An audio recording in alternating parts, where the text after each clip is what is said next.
The classic GTA games are sometimes a nightmare to get running well on PC, with so many options through different emulators and broken PC ports that don't look or play that great. Well, here on Retro Renew, I help you get older games looking and playing their best by guiding you through the noise and getting to what matters.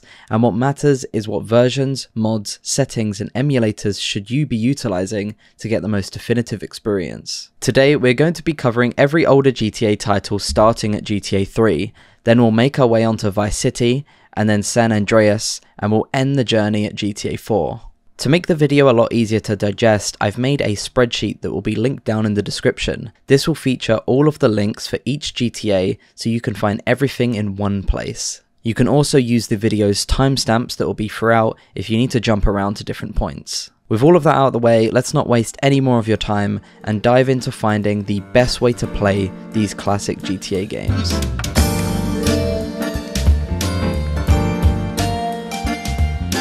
What we'll be covering in this video is the PS2 release of GTA 3 running on the PCSX2 emulator, as well as the original PC version of the game, and of course the definitive edition. All of these have different purposes depending on your preference, so we'll go into each version and why you should or should not use them. GTA 3 was originally made for the PS2, and since the PCSX2 emulator runs and looks great on PC, then this is a really valid option to play through the game. This game in particular does actually look slightly better on the original Xbox version, but the problem with that version is that the emulator for it is nowhere near as developed as the PS2 emulator, so we're going to be sticking with this as the best route to play the original. When you have the game running, you'll want to double click to see the options on top, and then you want to select game properties. Here you'll need to go into the patches tab and enable all the patches that you see here. One thing to note here is that the 60 FPS patch can be problematic and cause some stuttering. This was the case in my experience, so if you have some frame rate issues, the first thing I would do would be to disable this option and see if it fixes the issue. Outside of the game properties and into the general options of PCSX2, you'll also want to crank the internal resolution to something that you like the look of, but also that your PC can handle. I like to run all my PS2 games at 1440p, which is my monitor's resolution. Also set anisotropic filtering to 16 times, as not only does this make the textures look a little bit better, but it also doesn't really cost any performance. And after these tiny tweaks, you're pretty much ready to play the game. The PC port, which we'll get into, isn't super hard to get set up, but this is such a quick plug and play method that will let you play the game quickly, whilst also being one of the most authentic way of playing it on a modern PC. Speaking of, the original PC version of the game is for those that want a more modernized experience.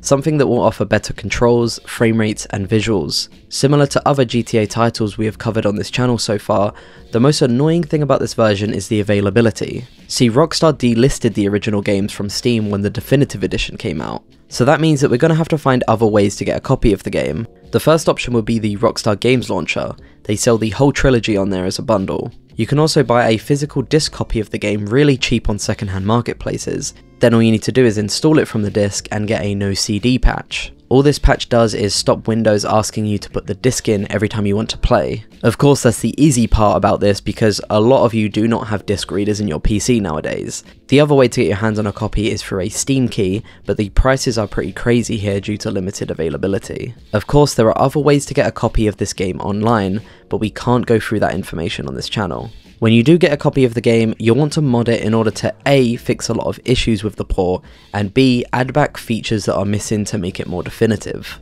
The easiest way to get this version fixed is using the improved classic mod pack. If you're unsure about modding your games, then don't worry because this could not be simpler. Go to the Steam guide page that will be linked down in the description, click the download link and then open the downloaded archive. Open the folder within this archive and then go to the main files folder, and then inside that you want to drag all of these files into where your GTA 3 files are. For Steam, that's easily done by right clicking the game and going browse local files.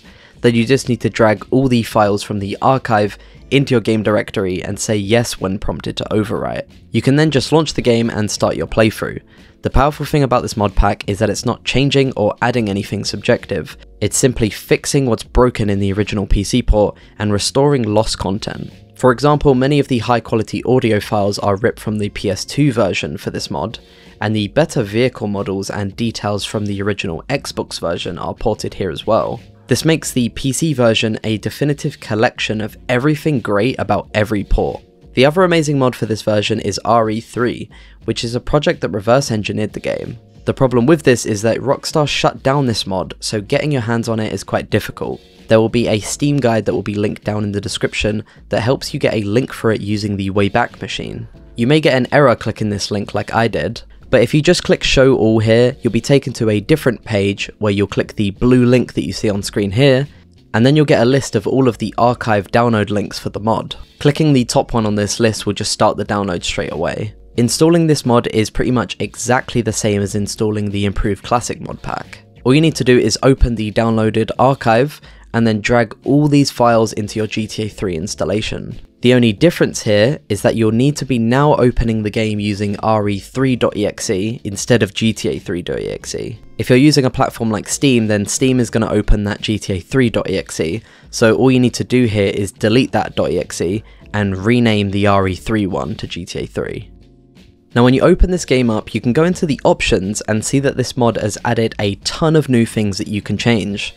The most notable ones being the aspect ratio. You can also change it to full screen or windowed mode, and it also supports the ability to adjust the anti-aliasing. Some other really cool features is being able to change the look of vehicles with the vehicle pipeline setting. Matte FX is the PS2 look and Neo is the original Xbox version's look. This mod also adds a few quality of life features to the game, such as the ability to retry missions when you fail. GTA 3 is quite a difficult game without this feature, so if this matters to you, then this mod is the way to go. These are only a few of the things that this mod adds, as the mod's pretty extensive, so I highly recommend you check out Katsmakaru's video on this, as he goes quite more in depth. The last version I wanted to touch on very quickly is the definitive edition of the game. It's slowly grown on me over the past few videos, and similar to Vice City, I think it actually looks and plays pretty decent. I didn't want to totally neglect this version and ignore its existence, but I also don't want to talk about it much in this video because this video is about finding the best way to play the classic GTA 3 game,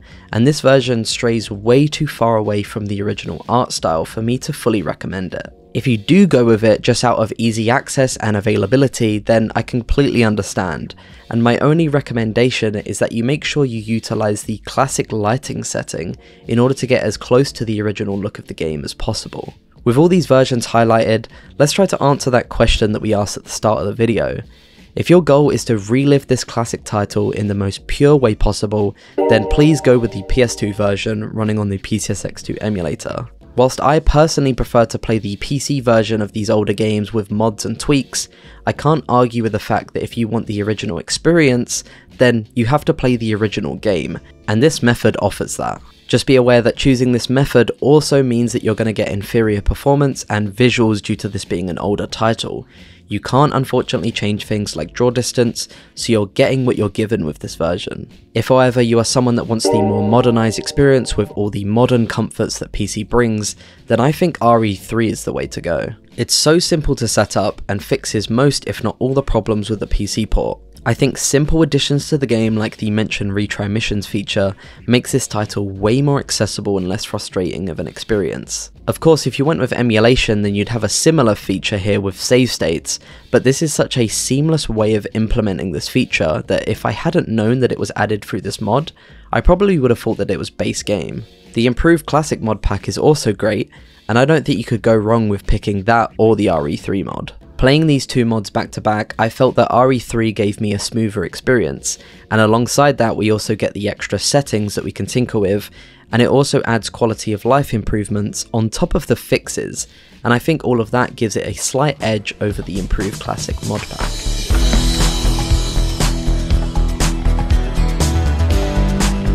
What we'll be covering in this video is the PS2 release of GTA Vice City running on the PCSX2 emulator, the original PC version of the game, and the definitive edition. All of these have different purposes depending on your preferences, so we'll go into each version and why you should or should not choose them. The first way you can play this game is one of the simplest, as it doesn't require much tinkering at all, and that's the original PS2 version of the game running on the PCSX2 emulator. Everything I mentioned, be it mods or emulators, will be linked down in the description, so head down there, grab the PCSX2 emulator, and then all you need is a legal copy of the game. I have a guide on getting this emulator set up on my channel, so if it's your first time using it and need some advice, you can head over there now. This specific version of the game is very nostalgic and is a pure way of experiencing it. There are a few versions of the PS2 release that you should look out for. The original 1.40 version is the most pure way of playing the game, as it is literally the first release. But it does come with 3 bugs, one of which can corrupt your save game. The 2.01 version's major change was that it fixes these bugs, but removes the song Running in the Night from the Flash FM radio station. It also changed the look and the names of some weapons due to licensing issues. For example, the Colt 45 was renamed to just Pistol. Then the 3.0 version removed even more, with tear gas being removed, and also some dialogue was changed due to some controversy. Out of these versions here, if it's possible for you to find the original 1.40 or 2.01, either of those are great. If you don't care about the changes from 1.40 to 2.01, then 2.01 is the better version as it fixes those game-breaking bugs. Now that you know what versions are the best, then we can get back to appreciating the looks of the original version of the game. Booting the game up for the first time, you'll have something that looks like this, so you need to make a few changes. Up in the top you'll see that there are game properties. These are properties that will only change for this specific game. You should enable widescreen and the 60 FPS patch. Then you'll go into the regular PCSX2 settings and change your internal resolution. I'm choosing 4x native, which is 1440p, but you choose what you want or what your PC can handle. Lastly, set anisotropic filtering to 16 times. That covers pretty much everything I would change about this version, and at this point you'll have a GTA Vice City that looks and runs pretty great. Some side notes here are the blurriness or the ghosting that you can see here can actually be switched off in the settings. The setting is called Trails. This makes the game look a lot flatter and neutral, but it gets rid of the haziness. This is completely up to you as it's entirely subjective, so just choose off or on depending on which one you like the look of. Another thing worth noting is that in this exact same menu there'll be a widescreen option. Please make sure that this is on. Now let's move away from emulators and try the original PC port of the game. This port is absolutely broken, but with mods becomes easily the most definitive and best way to play. Off the rip, the default PC port has super weird feeling controls, and it also doesn't have the ability to turn on trails, so you're forced with this more neutral look. The other annoying thing about this version is the availability. Since Rockstar delisted the game off Steam, the only legal way to get your hands on it is through the Rockstar launcher, and the prices here are pretty crazy. This is still one of the cheapest ways, as getting a Steam key for the game nowadays sets you back quite a bit. If you have the money though, then I guess the cheapest option to get it is through the Rockstar launcher. The elephant in the room is obviously getting a copy through piracy means, but you'll have to go down that path on your own as I can't provide any information or links there. Once you get your hands on a copy of the game for PC though, modding it could not be simpler, and there are 2 ones out there that I would recommend. The first is Revised. This is by far one of the best remasters out there as of recording this video. It's one of those remasters that does not interfere with the original PS2 game's vision. That means there are mods here that add features back to this PC version like the Vice City colours, but they do it in a better way. You see, the mod here is Sharp Trails, and what this does is bring the warm colours but removes the blurriness and ghosting that you get in the PS2 version. I personally much prefer this look. More details this mod adds are manually placed props and details throughout the whole world, better quality weapon models which restore the original names as well that we mentioned earlier, and also the UI and loading screens are manually upscaled. You can read every change in the big Google Doc that I link below. There you'll also find the link to the download as well. The install for this could not be easier either, as all you need to do is drag all the files into your existing GTA Vice City install and then boot up the game. I can't really say what I originally wanted to say in this bit of the video, but if you read the download and use section of the Google Doc, you'll realise that the installation guide makes it clear the download doesn't just contain the mod files, so do whatever with that information. This Revice mod does have a few subjective changes like in the vehicles, so if you want something that just fixes bugs and restores all the features from all the best versions of this game, then the Improved Classic Mod Pack by Granalan is the good second option. This again is a quick install, and a simple drag and drop into your game files is all you need to get the mod installed. This one is similar to Revised in its looks and gameplay, and honestly you really can't go wrong with either of these. They both give you that feeling of having a PC remastered version of the game, arguably a more definitive experience than the one that Rockstar Games gave us. Which, speaking of, we have to talk about a tiny bit.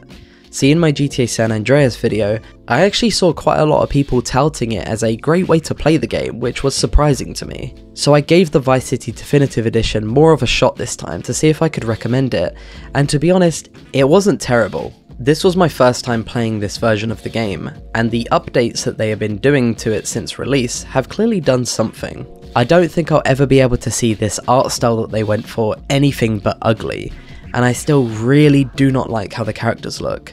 Besides Tommy Vercetti, he actually looks quite decent here. But overall, my first impressions were not as bad as my previous ones of this version. The classic lighting setting is a must, as it brings the Vice City colours back to the game. And with patches fixing things like bugs that were plaguing the launch of the game, the only real downside to this version is that you're going to be missing some songs. But still, missing some songs from the original game kinda makes the Definitive Edition tag that this game has questionable, as it doesn't contain everything that the original has. Besides that though, the biggest plus to this version is by far the modern controls and GTA 5 style mechanics. Things like shooting, driving and flying feel a whole lot better in this version. I think the modernised gameplay and updated visuals does make it more accessible to a lot of people. And I do know a lot of people that can't put up with older graphics when they come to play these games. However, this series is not about that. This is about finding the absolute best ways to play an old classic, and this version just strays too far away from that original game that I cannot recommend it. I still wanted to include it however, so that you know it is not a terrible option. And I think that if you're someone that has played the game a bunch of times and you want to revisit it, then this will be a refreshing and interesting way to replay it. And that brings us to the final verdict of the video.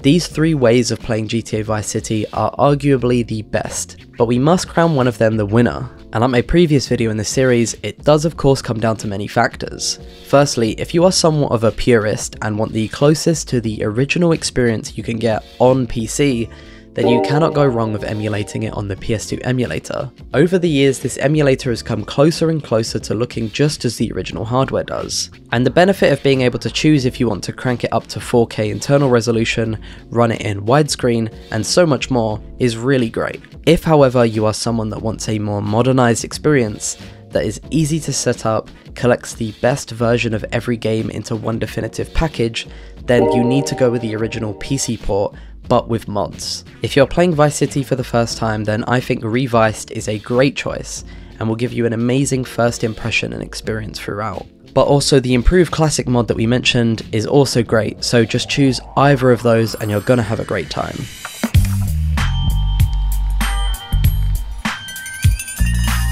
We are going to be covering the PS2 release running on the PCSX2 emulator, the original Xbox release also running on an emulator, the original PC version on Steam, and the Definitive Edition. The first option we're going to be looking at is the PS2 version running on the PCSX2 emulator. It offers numerous options to balance authenticity and modernization. You can use the default settings to preserve the game's original aesthetic. The best thing about this version is the reddish color grading on everything. This filter captures the nostalgic San Andreas feel, but does cause some issues that we'll get into later. The big advantage to playing it on this emulator is experiencing San Andreas with its original visuals intact, including PS2 exclusive features that might be missing on the later ports. One of my favourite things to do with these emulators is use a CRT shader. My favourite go-to one is CRT Royale, which is in Reshade, meaning you can download Reshade to any emulator that you want it to work on. These shaders look their best at lower resolutions, so I'd recommend setting the internal resolution to something like 720p. An alternative option is switching to software mode by pressing F9. This feature provides the most accurate rendering, virtually identical to the PS2, but has to be at the native PS2 resolution. However, because we have the CRT shader, this doesn't actually look that bad. It's also worth noting that this renders the game using the CPU instead of your graphics card, which can be demanding depending on your hardware. This option is ideal for those seeking the most authentic retro version of San Andreas. Emulation can, however, present some challenges. You may notice ghosting effects behind cars and characters due to the game's original filter. Removing this filter solves the issue, but also removes the game's color grading, destroying its visual style. The draw distance also can't be changed, meaning it's super low due to the PS2 not being as beefy as modern hardware. This results in pop-in and low detail LOD models that tend to stick out quite badly.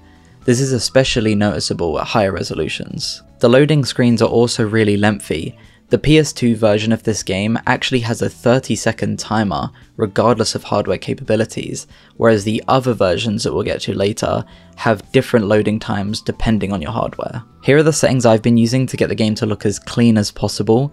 Just pause and copy these if you want to. While PCSX2 offers arguably the most authentic way to revisit San Andreas on PC, let's go on to the next version and see if there are any better. Now, I was expecting this port and its emulator to be garbage, but to my surprise, the experience was actually great. XEMU, whilst extremely basic, offers great performance and is largely due to the Xbox being way less complicated to emulate than the PS2. The original Xbox port of San Andreas, however, removes the iconic reddish filter that defines the PS2 release, dramatically altering the game's visual identity and atmosphere. The visuals are also cleaner overall and seem less blurry. It's personal preference whether you prefer this look over the PS2, but to me both look great. However, despite these advantages, I can't fully recommend the Xbox port as the best way to play San Andreas. The removal of the signature filter and other PS2 specific features significantly change the game's feel. It's comparable to playing other remastered versions of games with altered color grading.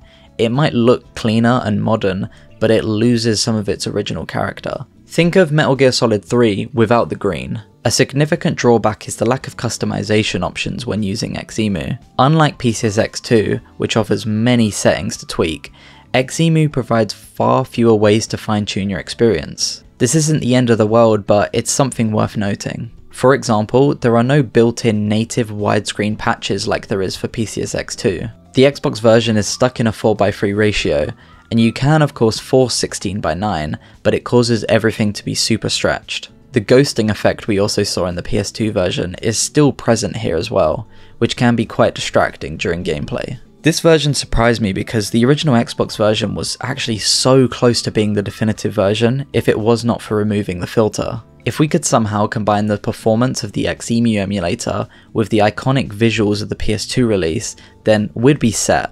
But as we start to move on to look at the PC version, you'll see how mods might actually allow us to do this. The modding community has put in some serious work, and due to the customizing nature of PC games, it opens up a whole world of ways to enhance the experience. But before we get to that, let's just look at the base official PC port and see what that brings to the table. The Steam release of San Andreas is often considered a flawed port. It should have modernized the experience, but rather it's a complete mess. Rockstar released the Steam version to bring San Andreas to modern PCs, aiming for better accessibility and up-to-date features. However, this port ignored many fixes from earlier patches, leading to the broken port we have today. While it introduced great controller support and wider resolution options, these improvements were overshadowed by its significant issues. The biggest negatives here are the removed music tracks due to licensing, and also a broken frame limiter which makes the FPS incredibly choppy.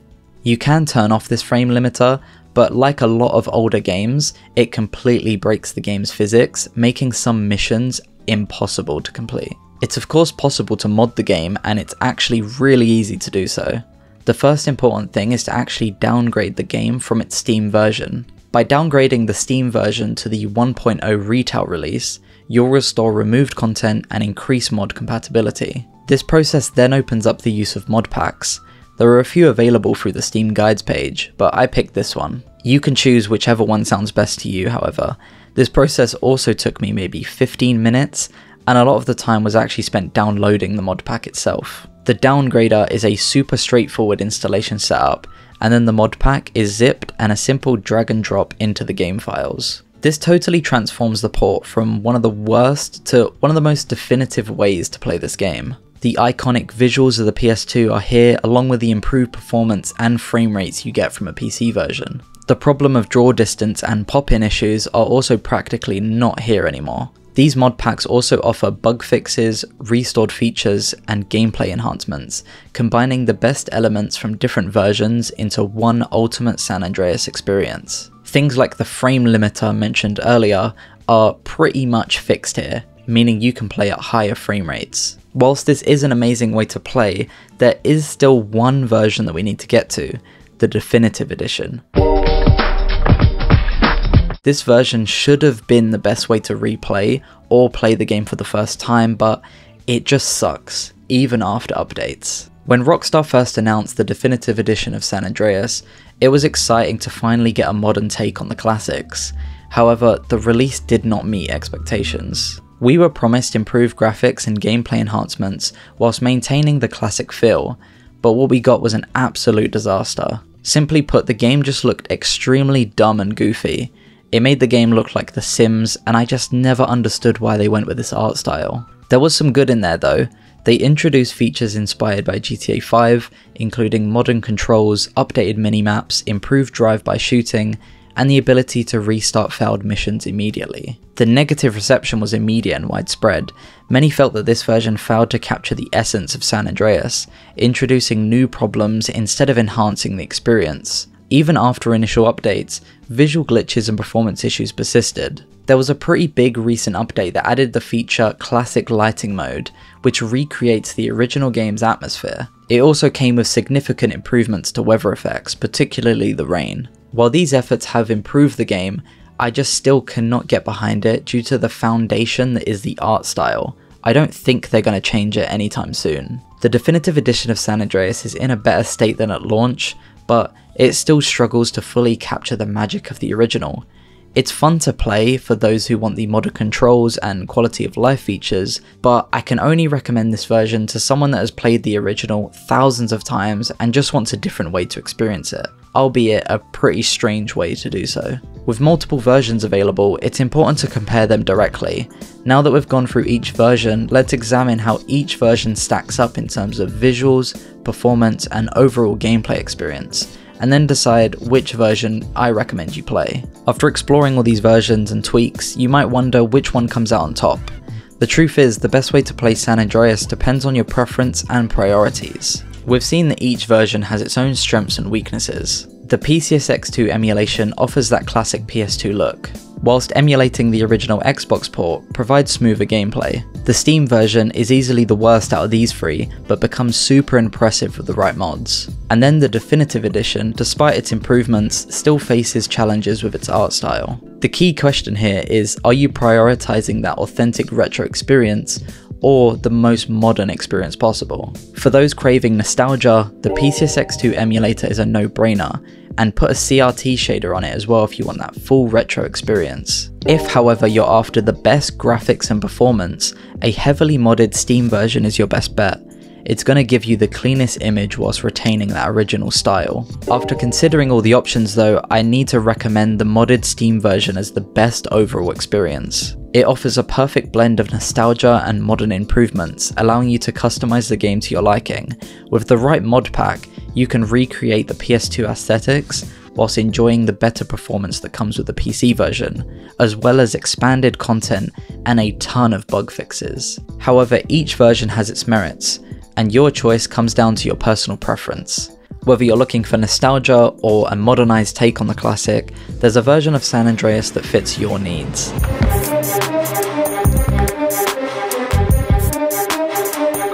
GTA 4 is my favourite in the GTA franchise, and so it sucks that the PC port of the game runs so poorly and is missing features from its console counterpart. If you want to replay this classic or play it for the very first time to see what all the hype is about, then you're going to want to know the best way to play the game on PC. We are only going to be covering the PC port of GTA 4, as the other versions can't be emulated well enough as of recording this video. We are going to therefore instead go deep into what you need to do to this version in order to fix its issues and get it running as best as we can on modern hardware. The first thing you gotta do, of course, is if you haven't already, get your hands on a copy of the game, and luckily, unlike the other GTA titles, this game is available on Steam as well as the Rockstar Games launcher. Then we need to look into what mods we can get for this game in order to begin fixing it. There are a bunch that I would recommend, but in order to remove the hassle of installing them all one by one, I'm going to instead recommend that you look at a mod pack. The improved classic mod pack by Granalan is one that's been featured heavily on this channel before with other GTA games, and there's a good reason for it because this mod pack collects all of the mods that I would recommend in a quick drag and drop install solution. This mod pack includes mods that aim to fix the broken PC port, as well as bring back visuals and effects from the console versions as well. Things like the songs that were removed due to licensing are also added back with this mod pack. The only difference from my previous videos on the GTA games is that there are a few extra steps and mods that I would recommend to put on top of this mod pack in order to enhance the experience further. You see, what this mod does for us is downgrade the game, which is important to restore the missing songs. It also has a few crucial mods such as Fusion Fix. Fusion Fix is like a mega community patch for the game that fixes countless issues and bugs with the port. It also adds a bunch of new settings to the game so you can tinker your experience better. The important mod missing from the list of added ones here though is DXVK. What DXVK is a translation layer that converts the game from DirectX 9 rendering API to Vulkan. And the reason this is important to you and me is because it provides an amazing boost to overall performance and smoothness. We'll get into that more in depth later in the video. For now, let me show you really quickly how easy this mod pack is to install. Just click the Steam guide page linked in the description and click the download link. Once you get the pack downloaded, you want to open the downloaded archive, open the folder within it, and then open the folder main files. You need to drag all of these files to your game directory. If you're unsure and you have the Steam version of the game, then all you need to do is right click it in your library and click browse local files. It's important you don't go ahead and drag the files into here though, as you need to go into the GTA IV folder,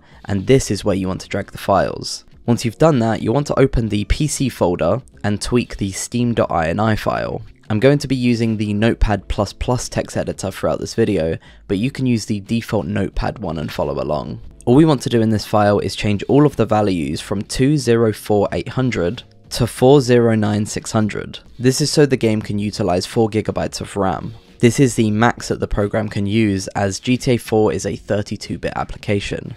Remember to save this file as well. Now with the install out of the way, it's time to get downloading the mod that is going to fix most if not all the performance issues, and that's the mentioned DXVK. So instead of going through the long tedious installation process of this mod, I'm instead going to recommend you go to this Nexus mods page and get this version. This collects both the command line INI that we need, DXVK, and also the config file, so it's much easier to install. If you've never downloaded anything from Nexus mods before, then you might need to make an account in order to download. You'll then go to Files and click Manual Download on the first main file. Open the downloaded archive and drag everything but the file named must edit command line into the same place that we dragged the files from the mod pack. Then let's open the command line, as you need to change one line depending on your hardware. The line we're looking for is available vidmem, which should be at the top. The default value for this is 4096. What this is basically telling the game is that the available VRAM is 4GB. If you're unsure, then you can type dxdiag in the Windows Start menu, click No when asked, and then go to the Display 1 tab. This should be where your graphics card is, and the value that you're looking for is the display memory. As you can see, this value is in megabytes, and we don't really care about the extra numbers on the end, only that it's 10,000, which means I have 10GB of VRAM. Use this on-screen graphic to find out the value that you need to input. So for my 10GB card, I need to input the value 10240. So then we're going to go back to the config file and change that value to the respective amount of VRAM. And then once we've done that, you'll need to add an extra line at the end called high 4 FPS. Now highlight everything in this file and copy it. Then save and exit this file and go to Steam, right click your game, Properties, and then paste the lines into the launch options. This step is pretty crucial for getting the game to recognize the commands, and of course if you don't have the game on Steam, then what you need to do instead is create a shortcut of the game, and then paste the commands in the properties of the shortcut after the target line's quotation marks, like this. Now we are almost done here, I promise. The very last thing that we need to do is open the dxvk.config file. Hit Ctrl F within this file and search for d3d9.force aspect ratio. You want to input your monitor's aspect ratio inside the quotation marks. For most of you, this will be 16:9, but if you have, say, an ultra-wide monitor, then that will be 21:9, or some laptops will be 16:10. Then once you put that in, it's important that you remove the hashtag at the start of the line so that it gets recognized. Now your GTA 4 at this point is basically all set up and ready to play.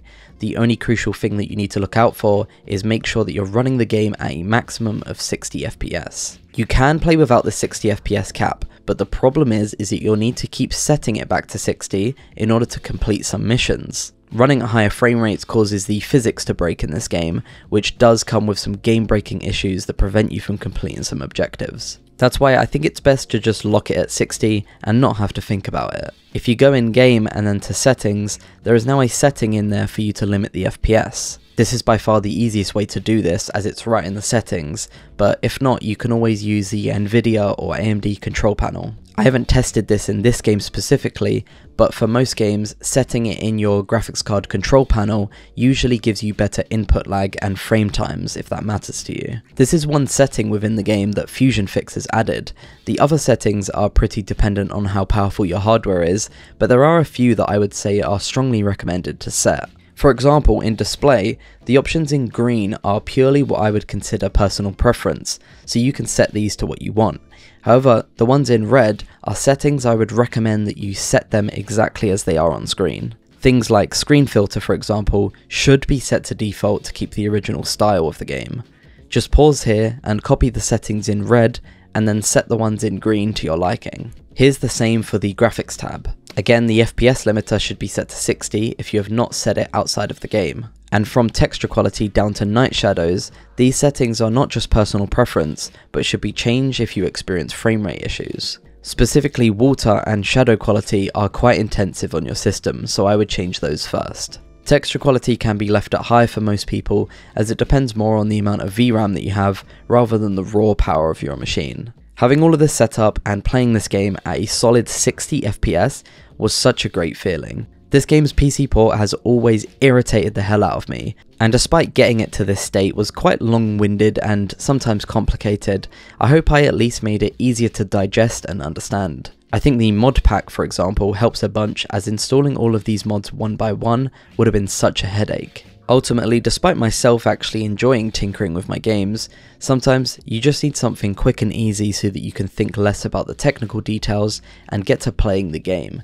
And with stuff like the improved classic mod pack, the process becomes a whole lot more streamlined. Now of course there are a ton of mods for this game, such as HD texture packs, vehicle packs, and graphic mods, but you can't really add many of them before the limitations of the 32-bit application start to cause issues. And also, this series is less about remastering these older games, but rather creating a definitive playing experience on PC that stays as close to the original as we can get it. It was super fun revisiting this classic and seeing how far the fixes and mods have come since I last played the game. Covering this game was obviously a little bit different from the others in the series, as we only got to focus on the PC port of the game. But cherry picking what mods and settings would be the ultimate first playthrough for newcomers, or a great replay experience for returning players, was a lot of fun. I would love to hear in the comments what you guys use when you play this game, like what mods or mod packs that you recommend. And now that we're at that point in the video where we've answered what the best way to play GTA 4 on PC is, I want to hear what games you would like to see next on the series. I was thinking other Rockstar titles like Bully, Manhunt and Red Dead 1 would be fitting, but also Resident Evil and Metal Gear franchises are interesting ones to explore. If you are new to the channel and enjoy retro gaming content, then get subscribed as well as turn on notifications so that you don't miss an upload. In order to support me further, my Patreon is in the description, as well as becoming a YouTube channel member. It's not just to support me either, as you get some perks like getting my videos early and a shout out at the end of every video. If you like similar content where we renew older games like this, then how about you check out these two videos on screen now. See you over there.